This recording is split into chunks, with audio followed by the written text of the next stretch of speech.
Hello, my dears. Welcome to the AmethystLady Cast, where we talk gaming, esports, and all things for your gaming lifestyle. I am your favorite purple lady, AmethystLady. This is your co-host, Bedtimebuddy. Hey, what's up? I hope everyone has had a fantastic week and that you are rejuvenated for this one.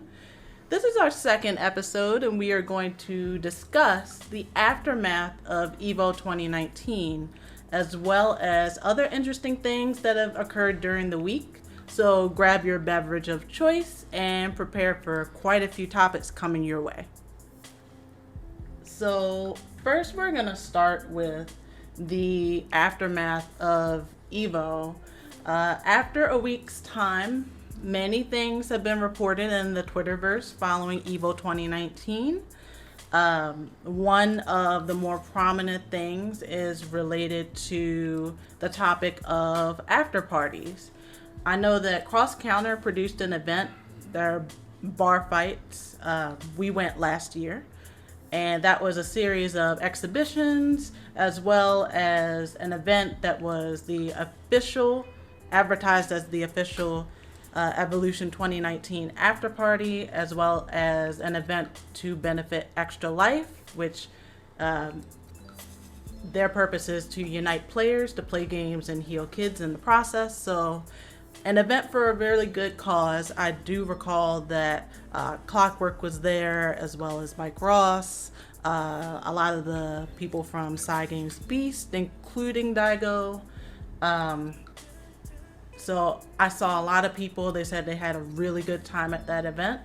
There was also an after party that was held by Red Bull, and I did hear that a lot of people had a good time there too. However, I've also heard the opposite of that. There was a lot of buzz in Twitterverse about these after parties. So I do recall that Yipes and James Chen, even on social media, had advised that after parties just weren't for them. And I'm sure other members of the community feel the same way. It was probably made a lot worse by all the reports. And here's the not so good portion of this. There was apparently reports of people that were being drugged, and we're not talking about one or two. We're talking about men, women. I saw that someone's mother had been roofied. Just a lot of people getting roofied, unfortunately. There was also an incident where a man was escorted out by security after he inappropriately touched a member of the community, touched a woman, female member of the community. So these recent events really may make people reevaluate whether they even want to go to any of these after parties. It's really discouraging to, I'm sure, many people to see these type of things on social media being reported. And these parties are essentially mixers where many are able to talk to people in the community and the gaming industry about business as well as have fun. A lot of these parties are sometimes the only way that people who are trying to get a little deeper in the industry on the business side are able to meet face to face with people who are prominent. So what I'm thinking is, let's say that the FGC does away with these after parties, because there's been a lot of reasoning to support that based on all of the negative things that have happened. So what would be an agreeable alternative at this point? Well, I think the first question would be, how can you prevent after parties from happening? At some point, somebody's gonna have some kind of a shindig, either at their place, at their hotel room, or other, in this case, at a rented location. I can imagine those things stopping because of all the bad press that's surrounding them right now, but how do you tell a group of people that only get to see each other maybe 4 times a year, if that, to not commemorate or celebrate the occasion of being all together, is a really hard question to answer. I'm not sure if it's an occasion where you stop the activity that is bringing everybody together as so much so as stopping the behavior. Going to a party is not a reason to touch people or to do inappropriate things or be a criminal or whatever the case is. You can't just go somewhere to some destination and then decide that the rules no longer apply. If you wouldn't do it at work or over your buddies or in school or wherever, it's obviously gonna still be unacceptable when you're at a party. And if it's a matter of, you have social challenges and stuff like that, you can just try to ingratiate yourself with the people around you and make sure that you're surrounded by good people that will support you and also like that you could turn up with in a good way. If y'all gonna have a couple drinks together or whatever it is that you guys are gonna do, go dancing, whatever the case is, you can go do all that. But it doesn't mean that you got to get unruly and start touching people or try to set people up and all that type of stuff. If you see some girl or if you see some guy and you're attracted, just go talk to him normal and just go run the process of getting to know somebody and courtship and all that stuff. You don't have to try to bypass all of that and try to get this really quick result.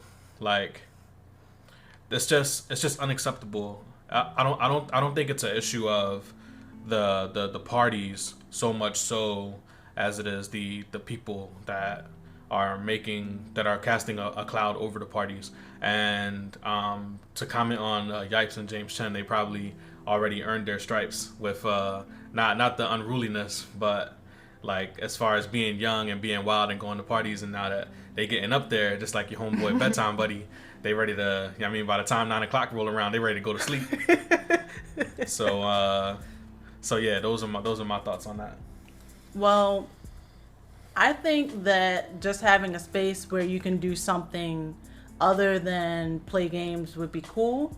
If you're going to do any sort of after event function, such as maybe go bowling, or maybe for those who do want to play, there have been offerings at other events for 24-hour game rooms. I know that's something that a lot of attendees find value in. It's really unfortunate that these things have occurred, and I don't want to say that these things get, what's the word I'm looking for? I don't want to say that alcohol makes it worse, because there are those people who know how to hold their alcohol. Some people say that alcohol bring out the real you. That's true. I believe in that. And it's really unfortunate that it's just a really unfortunate situation. What's crazy too is that the FGC seems to be in the process of introducing platforms where two people of similar interests will be able to link up and meet each other. Even if not on like an intimate level per se, just to kind of get your foot in the door. You look at the things that Jackie O and Gutex are doing, right, or that they were doing. Now after this, they probably stopped doing it with the matchup, and just to kind of serve as like icebreakers and like spreading social awareness. Like, this is how you approach someone. This is how you properly introduce yourself, so on and so forth. And even if it's packaged as entertainment or as a product, if you will, because it's live streamed and it's recorded and stuff like that. It's still useful, because it kind of starts the conversation off and allows you to be able to meet people and talk to people that you may have had cold feet to talk to